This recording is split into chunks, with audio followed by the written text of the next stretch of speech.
ઝૂંપડી બહેનો પીવાના પાણી માટે તરસે અને એમના સાંસદ એમના ધારાસભ્યના લોકોએ નલ સે જલમાં કરોડો રૂપિયાના કૌભાંડો કરી લીધા।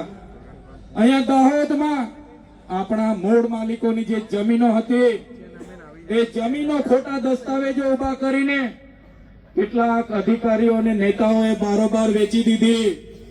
ત્યારે મારા યુવાનોને મારા વડીલોને આહવાન કરું છું મેં, આવનારી ચૂંટણીમાં એ લોકોને તમારે આનો જવાબ ઈંટનો જવાબ પથ્થરથી આપવાનો છે। ઈંટનો જવાબ પથ્થરથી આપવાનો છે। જંગલ ખાતામાં ગયા વર્ષે 100 કરોડનું દાહોદનું કૌભાંડ થયું, ગુજરાત પેટર્નમાં કૌભાંડ થયું, આદિ આદર્શ ગ્રામમાં 100 કરોડ રૂપિયા દાહોદમાં આવ્યા એનું કૌભાંડ થયું। દરેક વખતે અમે દાહોદ આવીને મીડિયા મિત્રોને જણાવ્યું કે દાહોદના લોકો સાથે આટલી બધી અન્યાય કેમ?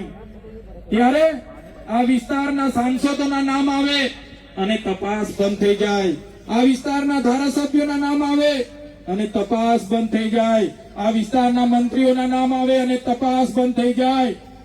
હવે સરકારો મંત્રીમંડળ બદલી રહી છે, પણ અમારી પ્રજા આવનારા દિવસોમાં તમારી સરકાર બદલી નાખવાની છે।